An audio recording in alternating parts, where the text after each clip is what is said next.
പിന്നെ വൃക്കരോഗം മൂർച്ഛിക്കുന്നതനുസരിച്ച് ലക്ഷണങ്ങൾ മാറും.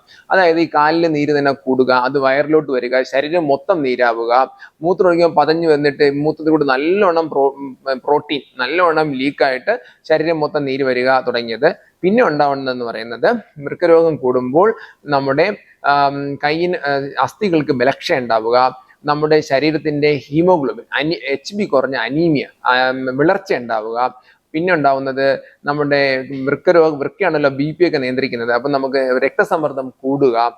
പിന്നെ ശരീരത്തിലെ മാലിന്യങ്ങളെ പുറത്തു കളയുമ്പോൾ ആ മാലിന്യങ്ങളെല്ലാം പലയിടത്തും അടിഞ്ഞു കൂടിയിട്ട് വയറുവേദന ഉണ്ടാവുക, ദേഹത്ത് ചൊറിച്ചിലുണ്ടാവുക, മന്ദത ഉണ്ടാവുക തുടങ്ങിയ രോഗലക്ഷണങ്ങളാണ് വൃക്കരോഗം കൊണ്ട് സാധാരണ ഉണ്ടാവുന്നത്. പക്ഷെ ഇതൊക്കെ പലപ്പോഴും അവസാന ദശയിലാണ്. അപ്പോഴത് കണ്ടുപിടിച്ചാലും നമുക്ക് ചികിത്സിക്കാൻ ബുദ്ധിമുട്ടായിരിക്കും.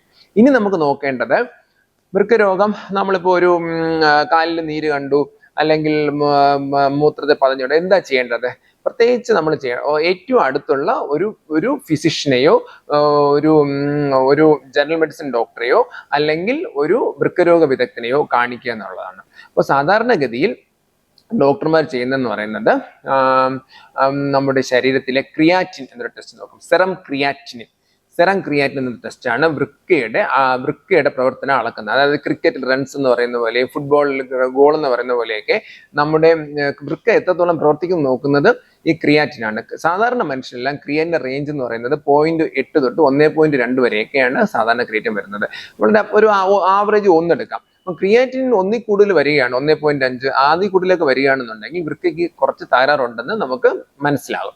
പിന്നെ ചെയ്യുന്ന ടെസ്റ്റ് എന്ന് പറയുന്നത് യൂറിൻ റൊട്ടീൻ എക്സാമിനേഷൻ ആണ്, മൂത്ര പരിശോധനയാണ്. മൂത്ത് നമ്മൾ നേരിട്ട് നോക്കുന്നത് മൂത്തിൽ പ്രോട്ടീൻ ലീക്ക് ഉണ്ടോ, മൂത്രത്തിൽ RBC രക്തമുണ്ടോ, മൂത്തിൽ പഴുപ്പുണ്ടോ എന്നാണ്. അതിൽ മൂത്തിൽ പ്രോട്ടീൻ ഉണ്ട് അല്ലെങ്കിൽ മൂത്തിൽ RBC രക്തമുണ്ടെന്നുണ്ടെങ്കിൽ വൃക്കകൾക്ക് അസുഖമുണ്ട് എന്നാണ്